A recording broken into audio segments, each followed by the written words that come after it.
Have you ever noticed how some people are exhausted, stressed, or even unhappy, and yet they spend hours thinking about what others are doing, about who's right, who's wrong, who likes them, who doesn't? Here's the truth. Thinking too much about everyone else, thinking about what others think of you, constantly comparing yourself, it doesn't make you wise, it doesn't make you kind, it doesn't even make you productive. Instead, it quietly weakens you, it drains your energy, it steals your peace, and it keeps you from becoming the person you were meant to be. Today, I want to share with you why caring too much about everyone can be your biggest weakness, and what you can do to reclaim your power. Let's start with something very simple, yet very profound: your energy. Each one of us has a certain amount of energy every day. Some of it goes to work, some of it goes to our family, some to our hobbies, and some to our personal growth. But here's the thing. When you spend your time and your thoughts constantly thinking about everyone else, what they are doing, what they are thinking about you, whether they approve or disapprove, you are actually stealing energy from yourself. Imagine your mind is like a cup. Every thought, every worry, every judgment about someone else fills that cup. And slowly, silently, the cup overflows. But what about your own dreams, your own passions, your own well-being? There is nothing left in your cup for yourself. And yet, most of us don't even realize this is happening. Have you noticed that some people always seem tired, stressed, or overwhelmed? It's not always because of work, not always because of life's responsibilities. Often, it is because they carry the weight of everyone else's lives inside their mind. They replay conversations. They think about what others are thinking about them. They worry about how someone else feels about their choices. And slowly they lose the energy to focus on themselves. Here's the truth. Every minute you spend thinking about someone else, you are spending a minute less thinking about your own growth, your own happiness, your own potential. It's not just time that is lost, it's vitality, peace, and focus. And no one can give that energy back to you. No one.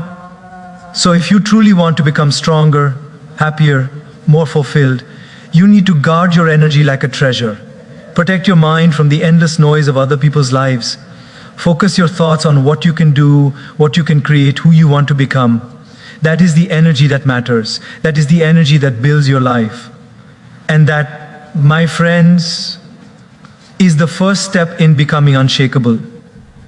When you constantly think about everyone else, what they are doing, what they expect from you, what they might think of you, you slowly lose your focus. Your mind, which is meant to be like a laser, sharp and precise, becomes scattered, jumping from one person to another, from one thought to the next. Have you ever noticed how easy it is to start your day with one goal in mind, but by the evening, you realize that you haven't done anything meaningful because your thoughts were caught up in everyone else's world? That is what happens when your attention is stolen. Focus is a treasure. It is the bridge between your intentions and your actions. When your energy is divided, when your mind constantly drifts to people outside of yourself, the bridge starts to crumble. You want to work on your dream, but your thoughts keep returning to, did they like what I said? Did they notice what I did? What are they thinking about me? And slowly, the work you could have done with passion, creativity, and efficiency is replaced by anxiety, second-guessing, and distraction. Think about it this way. Your mind is a garden. Every thought you plant grows. If you plant worry about others' judgment or comparison, those weeds spread fast. And before you know it, the beautiful plants of your focus, your goals, and your ideas are choked and stunted. Your own potential is left to struggle for light, while the weeds of distraction take all the space. Even small decisions begin to suffer. You might take twice as long to make a choice because you are imagining how others will react. You might avoid taking action because you fear judgment. Your concentration, which could have been your most powerful tool, is now constantly pulled in different directions. And the irony is that the people you are thinking about are living their lives, unaware of the attention you give them. While your life, the one you can actually shape, is slipping through your fingers. The key is not to stop caring about others entirely, that would make us cold, but to stop letting them control your mind. Your attention is sacred, protect it. Focus it on your growth, your work, your passions, your relationships, your dreams. When you do this, clarity emerges, creativity blossoms and action becomes effortless. And that is how you reclaim control over your life. Because, my friends, when your focus is intact, when your mind is free from unnecessary distractions, you can achieve more in a few hours than someone distracted by everyone else might achieve in a week. Focus is power. And once you understand this, you begin to see that thinking too much about everyone else is not just tiring. It is quietly stealing the most precious thing you have, the ability to direct your life where you want it to go. Have you ever noticed how easy it is to look at someone else and think, why am I not like them? Why don't I have what they have? Why am I behind? This is the comparison trap, and it is one of the quietest, most destructive forces in our lives. When you constantly compare yourself to others, you begin to measure your worth not by your own values, not by your own achievements, but by someone else's standards, someone else's journey, someone else's highlight reel. The truth is, every person has their own struggles, their own failures, their own battles that no one else sees. And yet, when we compare ourselves, we often compare the inside of our life to the outside of someone else's life.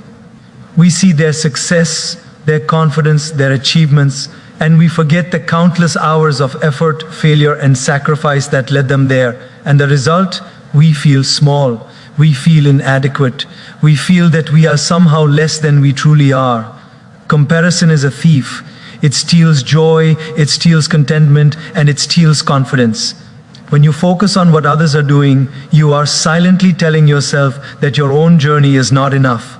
Every time you scroll through social media, every time you gossip about someone, every time you look at someone and wonder, why not me? You are feeding that trap, and the more you feed it, the stronger it becomes, until it quietly dictates your emotions, your decisions, and even your sense of self-worth. And yet, the irony is that comparison doesn't make you better. It only makes you bitter. It doesn't inspire growth. It creates envy, resentment, and distraction. When you focus on being better than someone else, you forget to focus on being better than yesterday. When you focus on what others have, you forget what you have and what you can create.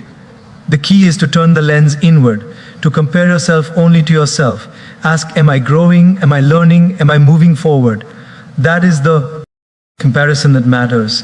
That is the comparison that gives energy, not drains it. The only person you should ever measure yourself against is the person you were yesterday, because that is a measurement rooted in growth, not in envy. When you free yourself from the comparison trap, a remarkable thing happens. You begin to see your own life with clarity. You begin to celebrate your small victories, to appreciate your own strengths, and to pursue your own path with confidence.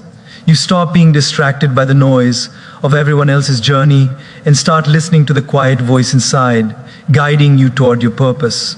And my friends, that is when true strength begins, not in being better than someone else, but in being fully, unapologetically, authentically yourself. Because comparison will never make you happy.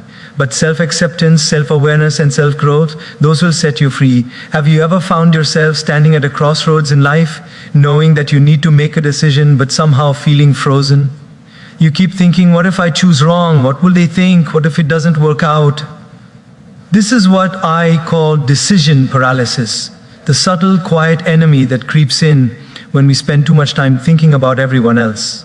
When your mind is constantly occupied with what others might think, what others might say, and how they might react, it becomes impossible to listen to your own inner voice, your own intuition, your own judgment, your own understanding of what is right for you gets drowned out by the constant chatter of imagined opinions. And slowly, decisions that could have been simple become overwhelming. Simple choices become mountains, and opportunities pass by because your mind is too busy worrying about approval, validation, or judgment. Think about it.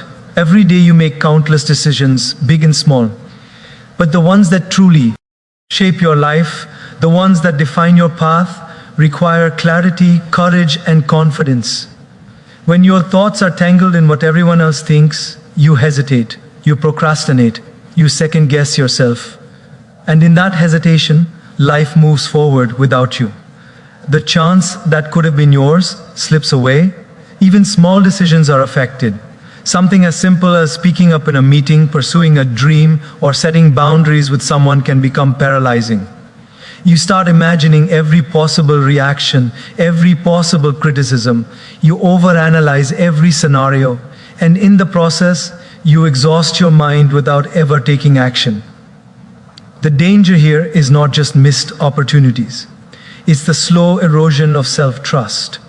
Each time you allow someone else's imagined opinion to dictate your choices, you weaken your confidence. You start doubting your instincts. You start believing that your own judgment is not enough.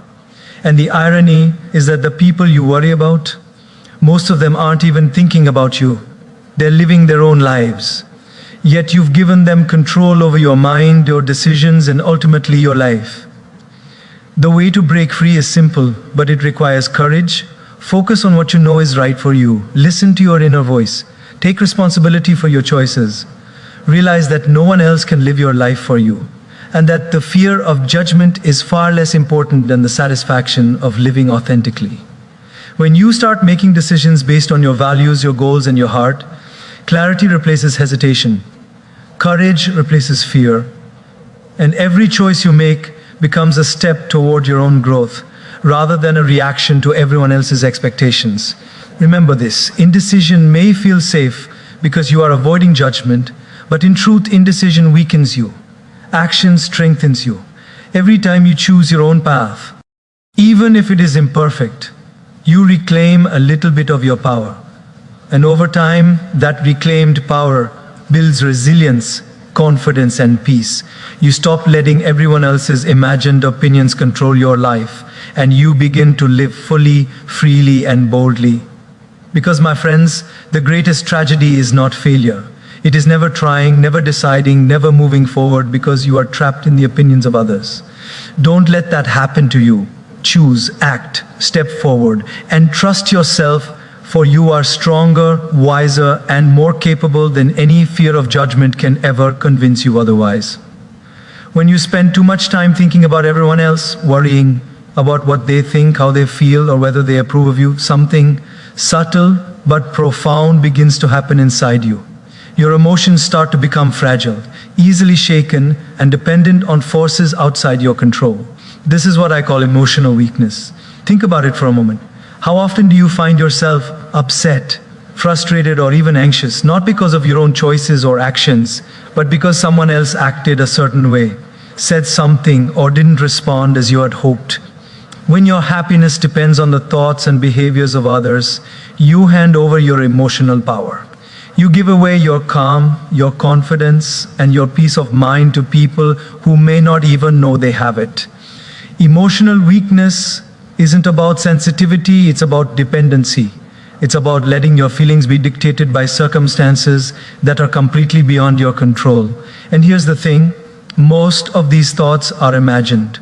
You spend hours replaying conversations, predicting reactions, and worrying about judgments that may never even happen. And every time you do, your inner strength diminishes a little more.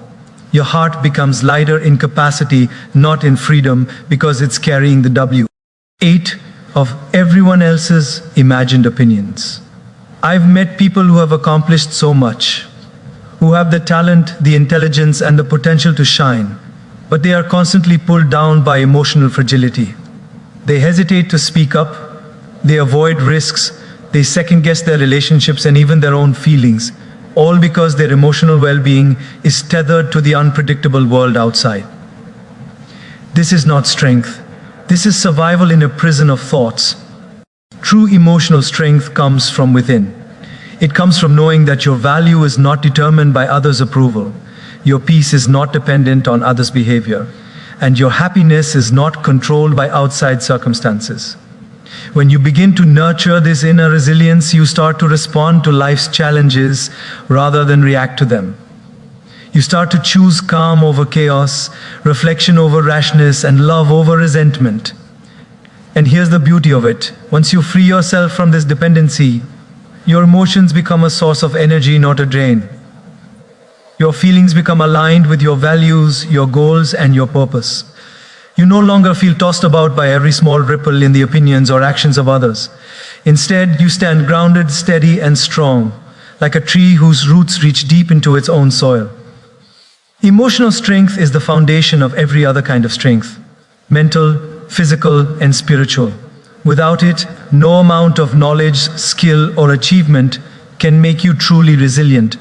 But when you reclaim your emotional power, you are no longer weak, you are no longer fragile. You are free to live authentically, to pursue your dreams fearlessly, and to love others without needing their validation to feel complete. So my friends, if you want to be strong, start here. Protect your emotions. Guard your inner world. Stop giving away your peace to everyone else. Because the moment you take back your emotional power, everything else, your energy, your focus, your courage, falls into place naturally. And that is when true freedom begins. When we constantly think about everyone else, about what they might think of us, what they expect from us, how we are perceived, we slowly begin to lose something precious. We begin to lose ourselves. This is what I call authenticity loss. It's subtle, almost invisible at first, but over time it can quietly erode the very core of who we are. Think about it. How many times have you said or done something not because it reflected your true feelings or beliefs, but because you were afraid of judgment, rejection, or criticism? Maybe you smiled when you didn't feel like smiling, said yes when you wanted to say no, or held back your opinion because you were worried about someone else's reaction. And every time you do that, a little piece of your true self is set aside. Authenticity is not just about honesty with others. It's about honesty with yourself. It's about living in alignment with your values, your principles, and your purpose. But when we allow ourselves to be shaped by the expectations, opinions, and judgments of everyone around us, we start wearing masks. Masks that hide our doubts, our fears, our desires, and even our dreams. We start performing a role instead of living a life. And the tragedy is that it never stops at small things. Over time, the mask becomes your identity. You begin to forget what you truly enjoy, what you truly believe, and even who you truly are. You start living a life that looks good to others, but feels empty to you. You might achieve success, earn praise, and gain approval, but inside, you feel a hollowness that no recognition can fill. I have met many people who are experts at pleasing everyone, but experts at pleasing themselves, very few. And the cost of that is high. Beck. The moment you lose authenticity, you lose trust in yourself. You start doubting your own feelings, your own decisions, your own instincts. And when that happens, no amount of external success can make you feel truly alive. The key to reclaiming authenticity is courage. The courage to listen to your inner voice, to honor your values, and to make choices that reflect who you really are, not who you think others want you to be. It means sometimes disappointing people, sometimes standing alone, and sometimes being misunderstood. But the reward is priceless, a life that feels real, meaningful, and deeply fulfilling. When you live authentically, your energy, your focus, and your emotions align naturally. You no longer waste time worrying about approval, comparing yourself to others, or wearing masks. Your actions become deliberate, your decisions become confident, and your presence becomes magnetic, because people are drawn to the truth in you. Remember this, living authentically is not selfish, it is essential.